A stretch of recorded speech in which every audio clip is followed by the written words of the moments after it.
Hi, my name is Ronan Kennedy and I'm a career coach. I am speaking to professionals from all different walks of life about what they do and how they do it. Today, I've been very kindly joined by Marion Briggs and she is going to tell us a little bit more about what she does. Thanks so much for joining us today, Marion. Yeah, my pleasure. Happy to. Can you tell us, what do you do? What do I do? Okay. I do a lot of things. So I am currently the sustainability manager for a company called Health Beacon, and they make smart tools for managing medication. I'm also the chair of the board of directors of Friends of the Earth Ireland, which is Ireland's largest environmental organization. And I'm the vice president of a supply chain alliance called Alliance to Zero. So depending on where you catch me and what day you catch me on, I wear a few different hats. Fantastic. So how do you, what does a day in the life look like when you're trying to, work for Health Beacon and you're trying to be the chairperson and the vice president of these other organizations? It's busy. I say, first of all, I have a very busy life, but I have a lot of energy and I really like it that way. I like having a busy life.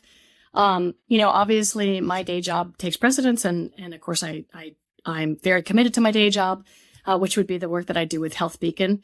And through my work with Health Beacon, I'm their representative to Alliance to Zero, and we can talk a little bit about that.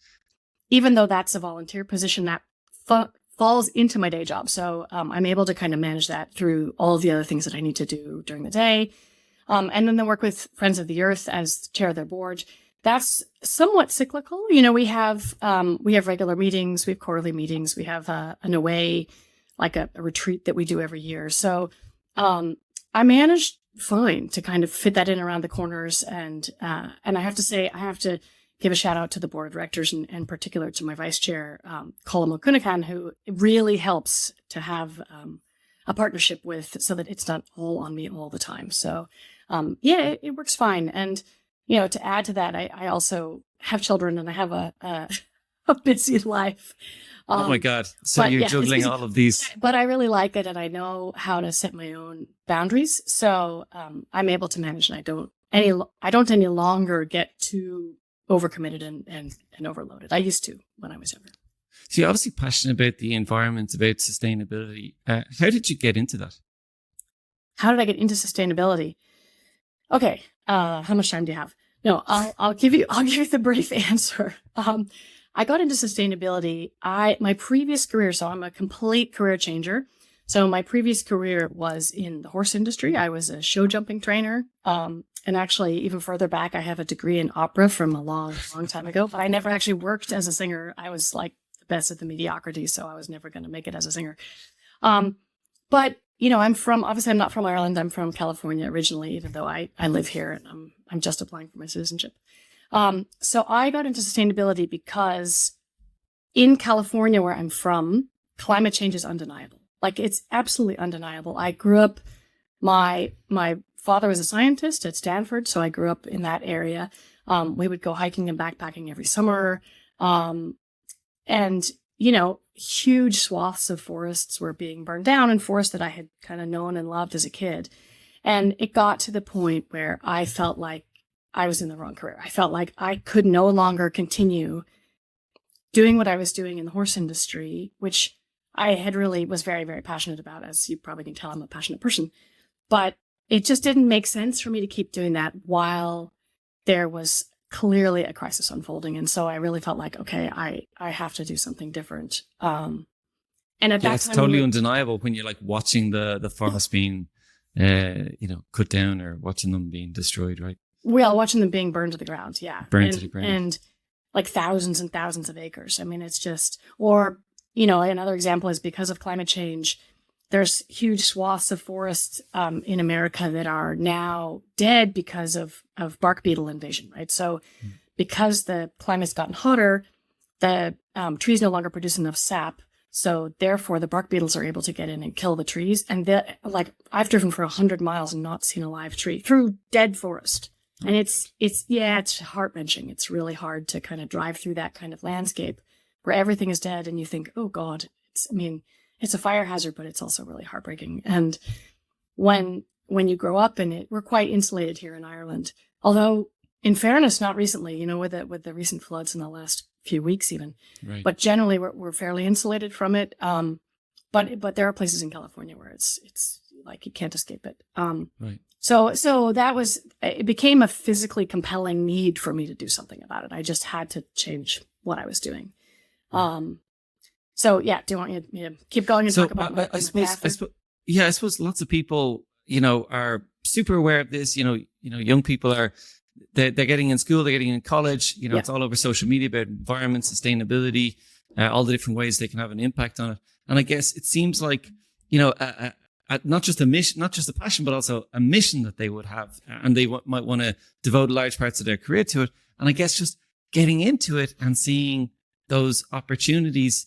And I just think it's interesting how, like, you're you're the vice president, you're also a chairperson. So it seems to me like you're a good networker and you're good at like speaking to people and reaching out and creating opportunities.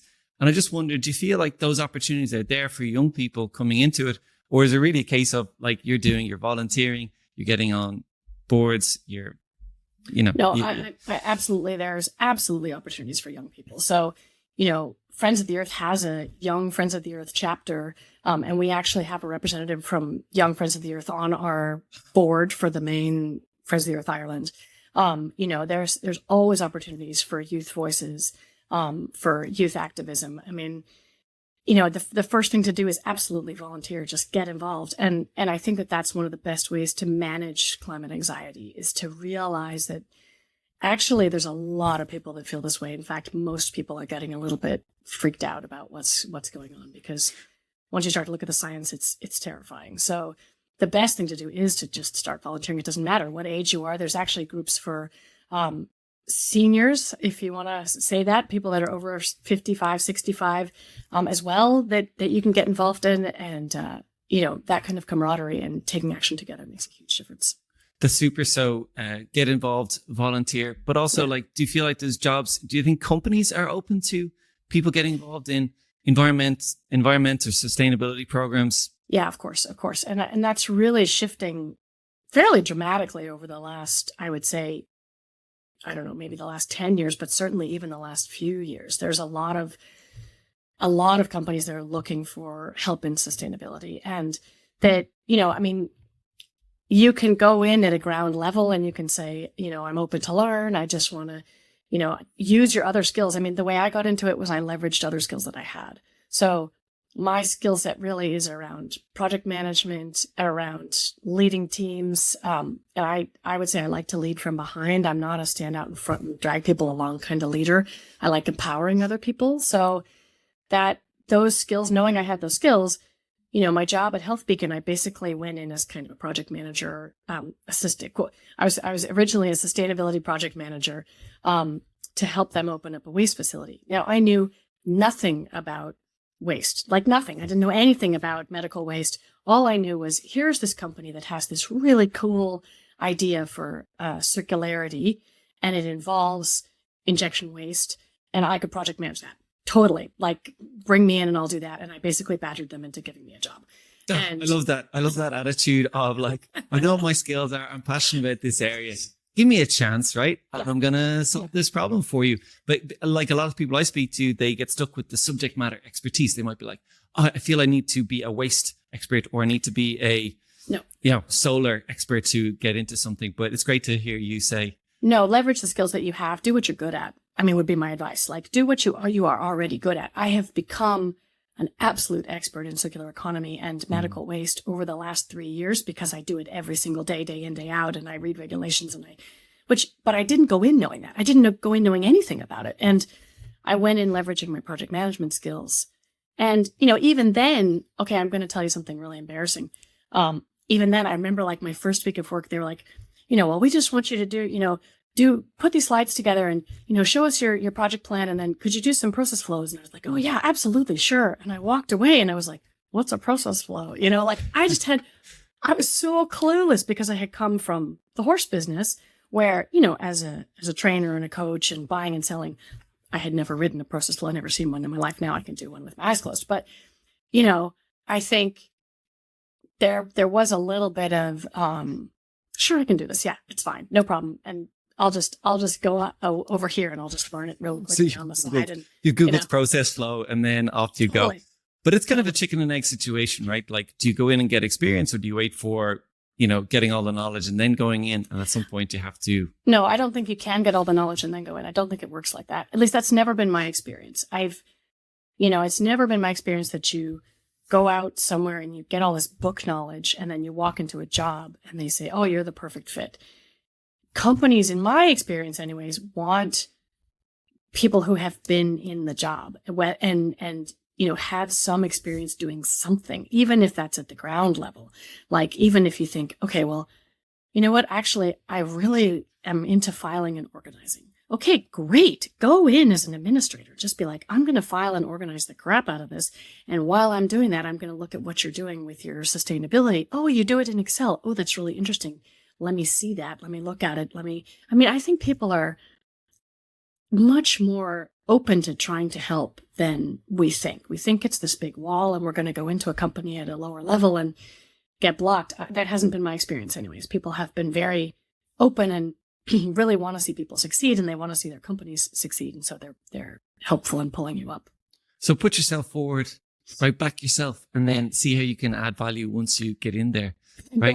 Exactly. And don't expect to have all the answers. And be honest. Don't be like, don't go in and say, well, I'm a sustainability professional. And, because if you oversell yourself, then you're in trouble, right? Then you are in trouble. I would say sell the stuff you're good at.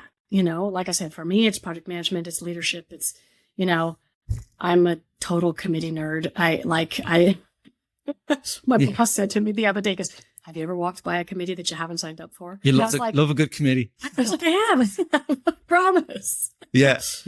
But it's got to stand to you. It's got to stand to you as a way of building connections and getting more knowledge and being able to network within the industry. It's the fastest way to network. Like, sign up for a committee. Like, if you want to get involved in health tech, go join Health Tech Ireland and jump on one of their committees. If you want to get involved in, I don't know, anything else, there's always committees looking for help. And play to your strengths. If you're really good at finance, go be a treasurer on somebody's board.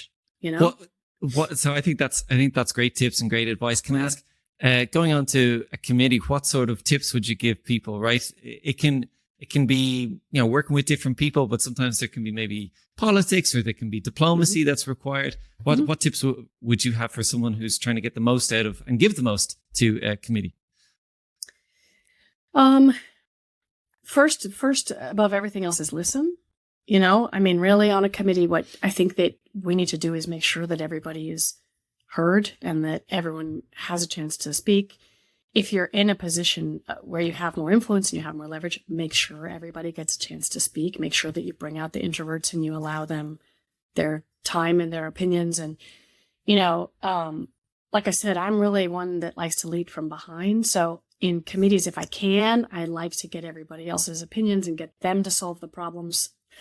Not that I don't want to do the work, but, I think that more heads are better than one. So I really love listening. That would be the one thing I would say. And then, and this applies to work as well, don't overpromise, because then when you underdeliver, you look a little silly. So it's better to underpromise and overdeliver. It has been my experience. Yeah, I like that. I think sometimes, if people are shy or if they're nervous, they might be not inclined to speak up, but giving them a chance and giving them a little bit more time can be really useful, because then you've got like 100%. The power. You've the power of the network and all these people like giving their input, and a really good way to pool knowledge. Can I ask you? I suppose there's these older companies or older businesses, or let's say legacy organizations that are like oil, pharmaceuticals. That maybe have older practices in terms of what we know as the most innovative, environmentally friendly organizations. And some younger people might feel, I don't want to work for an oil company because I am environmentally friendly. But then there's also this dilemma of, well, if we don't go in with an environmental mindset to the oil company, how are we actually going to change it? Yeah, it's a really good point. What do you think? I've thought a lot about that, actually. Like, do you try and make change from the inside? So for me, I work in the pharmaceutical industry. I feel very strongly that the only way we're going to shift the pharmaceutical industry towards something that's more green is by working from the bottom up and working from the inside. With the oil companies, if I put my Friends of the Earth hat on, I would say absolutely never work for an oil company ever. My bottom line would be like, no, just don't do it. Because they're the enemy, and you can't. It's can't not work that they're for the enemy. It's that they're they're not, I mean, I just like, it actually blows my mind when I think about the destruction that we are allowing. It just seems like madness, and you have to be able to draw a line somewhere. Now, that line is different for everybody. For me, I couldn't imagine going and working for an oil company. I don't think that they should exist.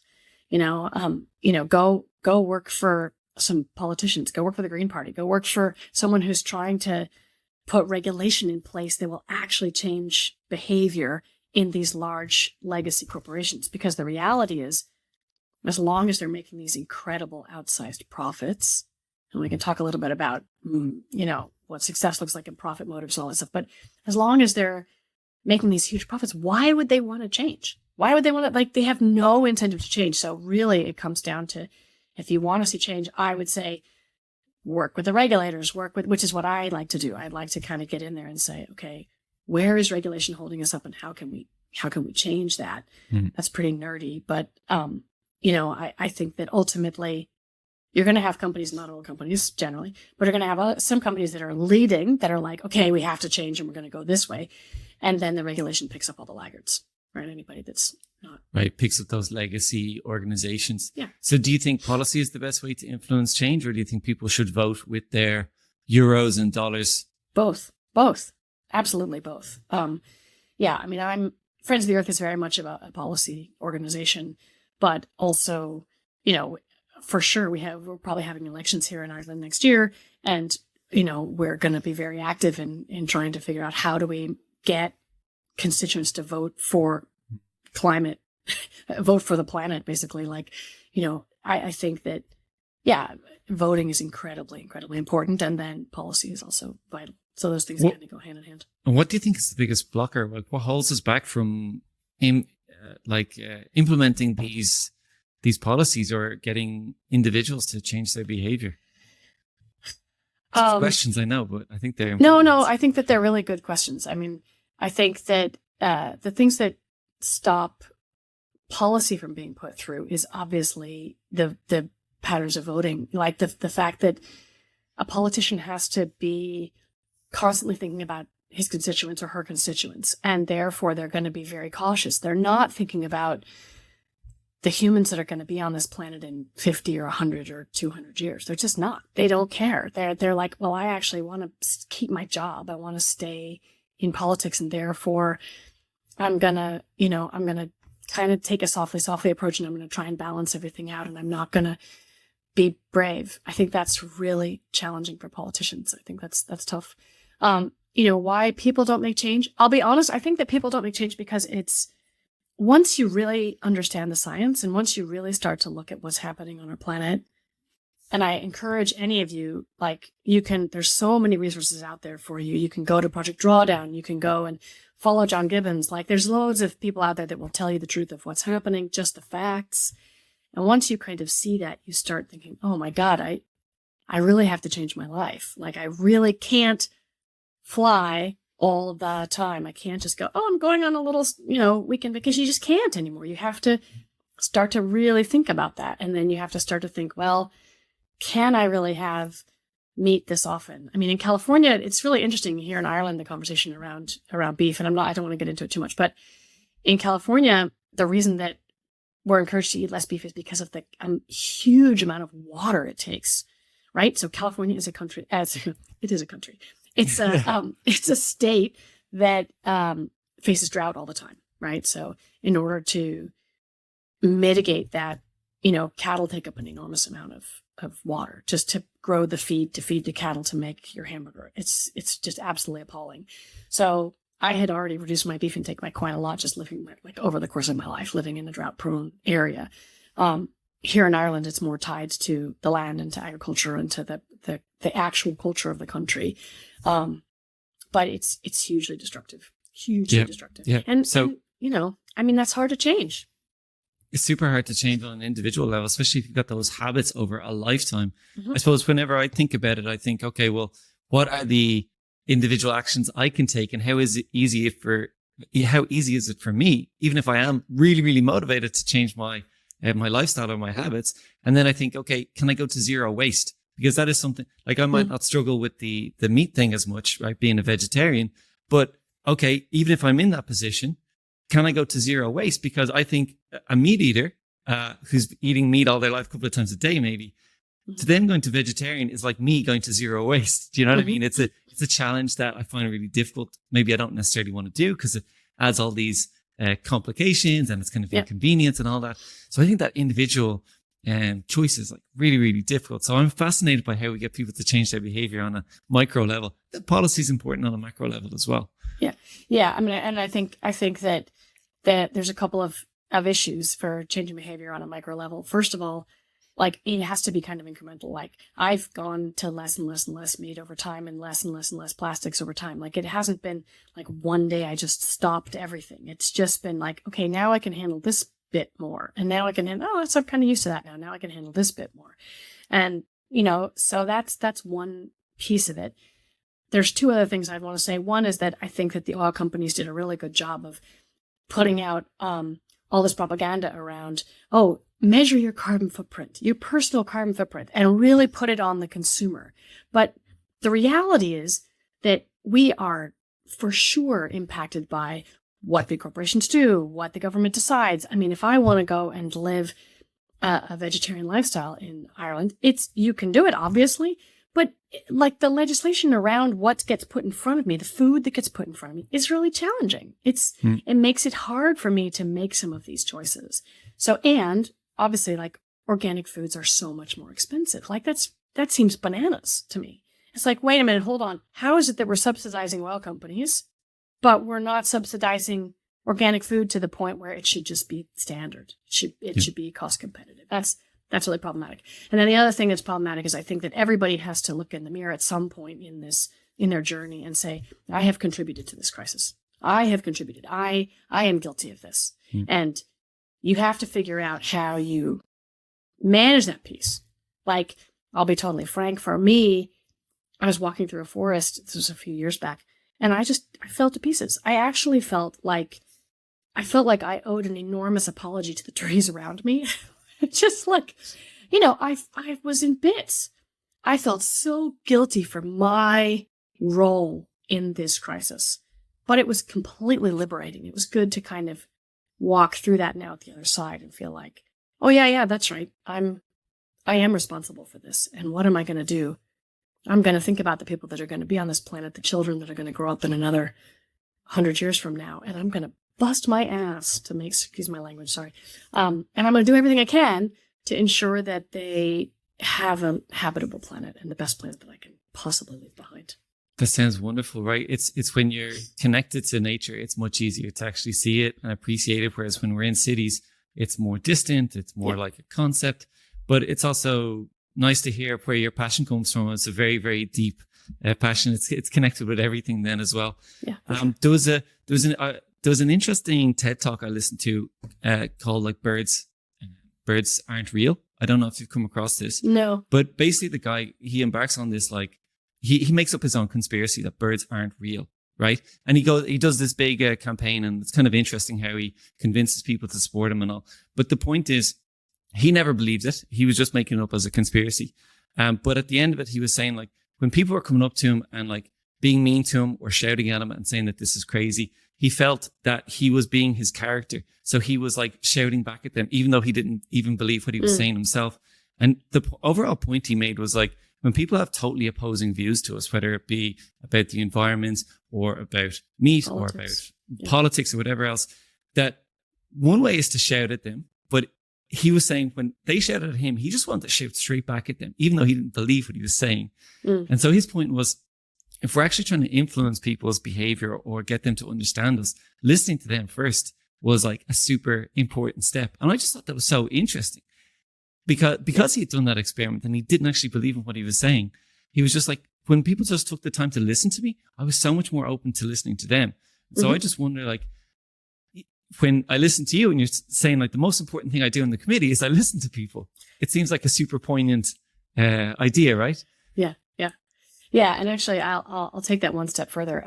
There's an actor who I love, and I'm really going to date myself now, named Alan Alda, who was there was a program called MASH years and years ago. It was a really funny comedy. Anyways, He's written a bunch of books, and one of the books he wrote was called, I'm not going to get it right, but we can look it up afterwards. It was, If I Understood You, Would I Have This Look on My Face? Something along those lines. And in this book, he argues a case for what he calls radical empathy. And I absolutely love this idea. So the idea is that whenever you meet somebody, it doesn't matter who it is, could be a stranger, could be somebody that you know, instead of necessarily listening to their words, you try and think to yourself when you meet them, what is this person feeling in this moment? And it's a completely different way of moving through the world. And I don't do it all the time at all. I'm terrible at it. But occasionally I'll be in SuperValu or Tesco, and I'll get in the line, and I'll get up to the checkout stand, and I'll say, I'm going to practice radical empathy. And I'll look at the checkout person, and I'll think, I wonder what they're feeling in this moment. And I always end up asking them, like, say, hey, how's your day going? You almost done with your shift? And we have a lovely conversation. And it's just a different way of moving through the world. And I would encourage anyone to practice it. I think it's really brilliant. And it's a nice way of kind of existing in the world if you can, because you get directly to who somebody is much, much more quickly. That is beautiful, Marion. I guess cool, that's had a big impact on your committees and your influencing and your negotiating at work, I guess, as well. Well, I hope so. I mean, I like to think of myself as somebody who listens and who really tries to work with empathy, because I think that's how you get things done. I'm not my kid might disagree. I'm not a shouter, I don't think. Yeah. Generally, I want to have other people feel empowered to do whatever they feel is right, and be responsible for themselves. That sounds great. Speaking of empowerment, you've got a poster in the background, or you've got a kind of flag in the background. Maybe I might just read it out, or could you read it out and tell us what it's about, please? It says, "There's no climate justice without gender justice," and there's a couple of stories about this poster. So it's actually like a banner. And the first story is that I have always been an activist. And so I can't help myself. I was a political junkie. When Obama got elected, I'm a card carrying Democrat. And when Obama got elected, my kids were like 2 and 4 or something. And I made them sit down and listen to his inauguration speech. I was like, you must listen to this. So this came about because I dragged my kids with me to the COP, which is the Conference of the Parties. It's the big annual UN climate summit that happens every year. It's where, the Paris Agreement was signed. They've been going on for decades now. Anyways, we went to one in Glasgow, so it was great. It was a couple of years ago, and I dragged my children with me. And part of the COP, a lot of it is big high-level climate negotiations, and it's just a massive thing. But there's always, on the middle weekend, there's always a protest, and there's always a big march. And this march in Glasgow, Greta Thunberg was speaking at it. There was probably, I don't know, I want to say I don't know, I don't exactly know the numbers, but there was maybe up to 100,000 people. Like, it was a huge march. It was just a massive march in Glasgow. Now, don't quote me on that. I will look it up later. But anyways, so we were marching with Friends of the Earth, and we just couldn't resist. We were like, can we appropriate this? Can we just take it with us? So my daughter, I'm talking to you from my daughter Sherman, and she's off in college now, so I get to use this as my office. But so we took it with us, and the meaning behind it, there's no climate justice without gender justice, is the reality that generally, because of climate change, the people that get left behind tend to be women and children, right? They're the ones that are right on the front edge of climate change, and they're deeply impacted.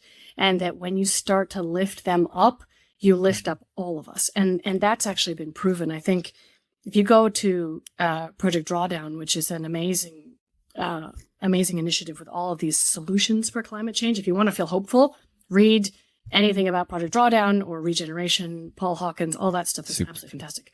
But they did some research, and they discovered that the one of the things that could have the largest influence on climate change is educating girls globally.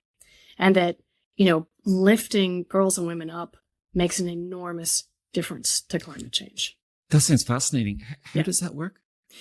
Well, so once you educate girls, they tend to want to have more equal societies, and they tend to have less children. And that directly, if you combine educating girls with access to birth control, you drastically reduce climate change, because there are simply less of us. There's less people, and that makes and women are able to contribute in a much more active and positive way in society. So it's a really fascinating, like all the things you can do. Everybody thinks about, oh, I'm going to go all electric, or I'm going to do this or that. But honestly, educating girls, access to birth control, those are hugely impactful. So that's where it comes from. That's fascinating, isn't it? So it comes back to education so often, right? Coming back to giving people the knowledge, empowering them to take action with that. And really important to include the other half of the world in all these things, right? Let's not leave anybody out. No. No, absolutely not. Super interesting. Can I ask you also, switching topic a little bit to your master's, you've also done a master's you've done an MBA, Master's in Business Administration. Can you tell us what drove you to do that, and what did you get out of it? And would you recommend it to other people in terms of gaining some skills, shifting careers? Yes. Okay. Yeah. Happy to talk about my MBA. Yeah. So, so as I said, my first career was in the horse industry. I tried to extract myself from the horse industry several times over my life. And I always got kind of sucked back in. I did get out for about 5 years, and I worked in finance. I thought, I'm going to go work in finance. But because of my personality, rather than working in finance, I ended up running chapters of the Financial Planning Association, because that's my skill set. So I kind of was like, revert to the mean, which is what I'm good at. So I'd been running these chapters as executive director, and I was like, this is a nice little business. I'd like to go and run larger nonprofits, larger organizations. And I would always get to the final round of interviews with larger organizations, and they would say, you're really interesting background. You're very articulate. You're clearly bright, whatever, all these things. But we have another candidate over here, and they have an MBA, and they have 10 years of fundraising experience. So we're really sorry. And I just hit a ceiling. There was just nothing. I could not get past this particular ceiling. So I considered doing an MBA at that time. But an MBA in California is $125,000, and every second person has an MBA. And I just couldn't imagine that it would be worthwhile. So I kind of paused on it. And at that time, someone said, hey, would you like to be the director of a really big riding school? And I went, yes. So I got sucked back into the horse business. And when I finally left the horse business, I was moving to Ireland. This was about 7 years ago when we met, Ronan. And I was moving to Ireland, and I really wanted to change. I wanted to do something in sustainability, and I wanted to be taken seriously. And a horse trainer with a degree in opera, is a little bit of a sell, to be honest.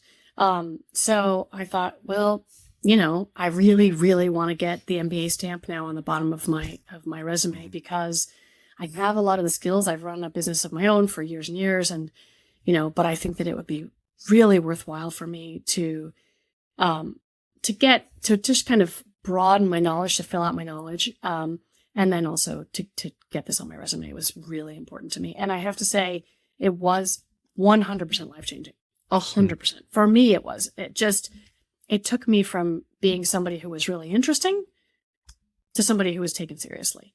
And that shift made a huge impact on my career and my life. And so I think that if you're in a situation where you feel like I have all of these skills, or I come from something that's non-traditional, the MBA was really, really valuable. Now, I squeezed the MBA for everything that I could get out of it. I did all of the extra stuff. This won't surprise you, but I was one of the 2 class representatives. Of course you were. Of course you were. Have you ever not represented a group at some point? I'm learning to say no, but yeah. So anyways, I did that as well. And then, unfortunately, my father passed away right in the middle of my MBA, which was incredibly challenging, but because of kind of my personality and the way I process things, I came back to the MBA after going home. And they were really great about it. They were like, absolutely no problem. I came back and I said, okay, well, I'm going to finish out the year, but I'd like to do more. So I ended up saying, can we do like something really serious about climate change? I'd like to run an event. So they said, okay, you want to chair a committee? Okay. Sure. Do I? I do. So I ran this really fantastic committee with a really great group of people, and we put on what we call the business of climate change, this event. And it was for the MBAs. It wasn't really, really broad, but it was for former and current MBAs and staff. And because it was Trinity, we ended up getting to pull in Mary Robinson, and I got to do like a fireside chat interview with her. And again, like, I just put myself in a situation where opportunities would present themselves to me, right? And I think that made an enormous difference. So I got to put that on my resume, which was just because I did that literally because my father died and I wanted to keep myself super busy. And I was like, yes, more on climate change. And I was quite driven. But I think, what do they say? Luck is where preparation meets opportunity. Exactly. I mean, that was basically what I did. I think that's such a big takeaway for anyone listening to this. You're not just like following a mission and following something that you're passionate about, but you're also like super active in going out, creating opportunities, joining committees, volunteering, getting involved, and even like the coordinating volunteers, the volunteer days to reduce plastic in supermarkets and stuff like that. Even being involved in those type of activities as well. Yeah. Do you ever feel like, sometimes people might feel nervous about getting involved in these things? They're like, am I going to be okay to chair a committee? Or what if I don't have the skills to volunteer? Or what if, I'm not able to put on the event? Like, what encouragement would you have for somebody who maybe struggles with a little bit of imposter syndrome or is nervous of putting themselves forward? Oh, well, the first thing I would say is everybody has imposter syndrome. Everybody. Everyone. I mean, I'm much better about it now, but I'm only better about it now because I've had to prove to myself over and over and over that actually, no, I'm not a failure. And actually, I do know what I'm talking about. But the first thing I would say is, man, everyone has imposter syndrome. And, you just have to take a deep breath, and it's okay. It really is. Nobody knows everything. Do your best. Be honest when you don't know something, and people appreciate that. They appreciate when you say, actually, I'm going to have to ask someone else about that because I don't know. I'll come back to you, whatever. So that would be one thing I would highlight, would be like, yeah, imposter syndrome, it's real and everybody has it. Like, I don't know anyone that hasn't had to kind of tackle that demon, and on and off over your whole life, you're going to come up against it. And then as far as feeling like you're not valuable, man, volunteers are the lifeblood of the NGO sector, and volunteers make the world turn. And, the reason that you volunteer is because, the reason I volunteer is because of that moment I had crying in the trees. Like, I volunteer because I have to give back. I feel compelled. I feel like I have to do something, and I'll do anything. I'll do whatever. It doesn't matter. Like, you want me to fold boxes? I'll fold boxes. You want me to go pound the pavement and ask people for money? Yeah, okay, fine. I'll go shake a bucket. Whatever the need is. And I think that's the best way to get in, is just not try and think like, oh, well, I need to be the chair, or I need to be the treasurer, or I want to do this or that on a committee. Just go and ask where the need is. That's a wonderful characteristic that you're bringing to it. Like, you're shaking the boxes, or you're helping to fold the cardboard, and then on the next day you're the chair of the committee, or you're the vice president, or you're running the event, or you're conducting an interview with the former president of the country. So, you've got the humility, but you've also got the idea to go forward, put yourself forward, and take on these bigger challenges. If there was a call to action for someone to take away from this, whether they join Friends of the Earth, they look up Friends of the Earth, or whether they follow a Twitter page, or whether they go on Instagram, what would be a good call to action for somebody who wants to find out more about what you do or how they can get involved in sustainability? Sure. I mean, we've started a really fantastic campaign at Friends of the Earth called Cuppa for Climate. And I would say, get involved with a Cuppa for Climate. It's basically where people get together and have a cuppa and raise a little bit of money for Friends of the Earth, but also talk about what's important to you, what are you doing, and what do you want to do, and or get involved in one of the One Future campaigns, or there's so many groups out there. But Friends of the Earth, if you just go to their webpage and you type in get involved, there will be something for you to do. There will be some way for you to get involved and participate. I mean, I think that there's always opportunities. So, and we can always use, use more volunteers. So part of your work also involves Alliance to Zero. We haven't really had a chance to chat about that in detail yet, but could you tell us a little bit more about that? Yeah, sure. So I'm actually really passionate about Alliance to Zero. So Alliance to Zero is a supply chain initiative. So basically, through my work with Health Beacon, we were contacted by a supplier that said, hey, we really want to try and decarbonize these injection devices that we work with and that we create. So they pulled together 8 companies along the supply chain of an injection device. So there's a labels manufacturer, there's a glass manufacturer, there's a machine manufacturer, really interesting. And then Health Beacon kind of represented the end of life, like what happens after you use your injection, whether I'm a diabetic or whatever, I throw it away, then what happens? And that's kind of where Health Beacon came in. And so the Alliance was founded in 2021 to basically look at how we decarbonize these devices, even though they're small. And, I have to say it's just been really amazing because the people that I work with are all in a broad range of other companies. So some of them are massive companies, like Shot Glass is huge, and Duttweiler, they make the rubber stoppers that go inside injection devices. They're just a massive company. But the people that are involved with the Alliance in each company are just like me. They're like, I work in a corporate setting, but I'm really passionate about the environment. I'm really passionate about trying to figure out how we solve plastic waste and carbon emissions for our companies. And so, I think that is a really brilliant way to feel like, okay, from me in this small position, I actually have an opportunity here to possibly even influence an entire industry.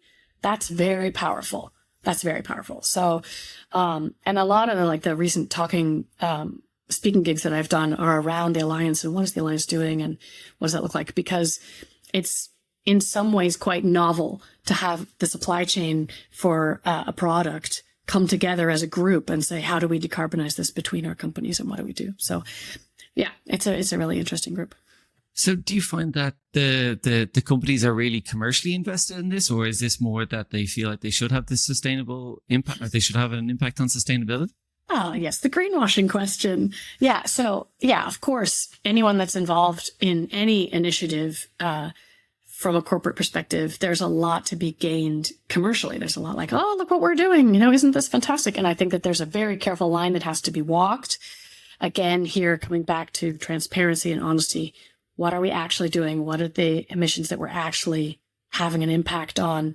I think is really important, and that it doesn't just become a marketing exercise. So one of the great things about the Alliance is that we're basically, now that we've been running a couple of years, we're in this position where we're kind of like a sandbox for circular economy solutions. So take any kind of widget that you're making. Let's imagine that the widget has like 10 different parts, and you have to put them from different companies. All the parts come together, and then they go to the manufacturer to be assembled. Well, there's intermediate packaging. Like, that just gets thrown away. Why can we not reuse the intermediate packaging? Well, because the companies need to talk to each other. So one of the really simple things that this Alliance is doing is looking at intermediate packaging. Now, we're under huge regulatory burdens because these are medical devices. But why can we not make those reusable? That's just bananas. We should be able to have reusable trays that go back and forth between the companies and not just make them and toss them. So I think this could also be a template for other industries 100%. To 100%. collaborate and to... Yeah. And I was actually, I was speaking at an ESG conference yesterday, and that was exactly what I was saying is like, look, we have this really cool template for this supply chain that we have around these injection devices, but there's no reason. I had someone come up to me and say, oh, we're boot manufacturers, and that just sounds amazing, and we could get all of our suppliers engaged. And I was like, yeah, talk to me about it, because this type of collaboration is really powerful, because now I've got a whole bunch of big companies involved that are trying to solve these things in between the companies and in collaboration. The Alliance to Zero, we now have 7 different working groups that are working on specific problems to solve this crisis. But don't you think it's kind of great if the companies can also have a financial incentive like that? Really, makes them sit up in their chair. Like, why not build that in? Yeah, on an individual level, if we can of course. have stuff cheaper. Yeah, of course. And there is a business case to be made, and we have to kind of, once you come up with the solutions, it's complicated, because once you come up with the solutions, then you have to run the business case and you have to say, well, is it more or less expensive? So in our case, a lot of times it's super cheap to just make something out of raw materials. But down the line, as regulation starts to close in, it'll become way more expensive. And so here we've solved for this problem already even though right now it's more expensive. And then there's other situations where like having something reusable is way cheaper and saves the company loads of money. And they're like, okay, great, fantastic. So what kickstarted that process? Was it having conferences or having joint meetings? No, one of the 8 companies went forward and said, we're going to put out a net zero product. Yay! And then they went, wait, hold on. Wait, how do we do this again? So, and so then they started reaching out to their suppliers because they realized there was no way that they could put out a net zero product without engaging the supply chain. So and I have to say kudos to this company because they were absolutely brilliant in bringing everybody together and founding this alliance. And all 8 companies are now totally on board, and not just totally on board, but like really invested.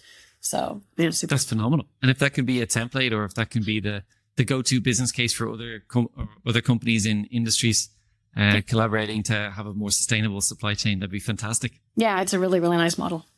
Sounds like there's a TED Talk in there somewhere. Sure, we could talk about it later. Marion, thank you for sharing a wealth of tips, insights, and proactive action steps that people can take to get involved. Yeah, you're welcome. My absolute pleasure. Thanks again.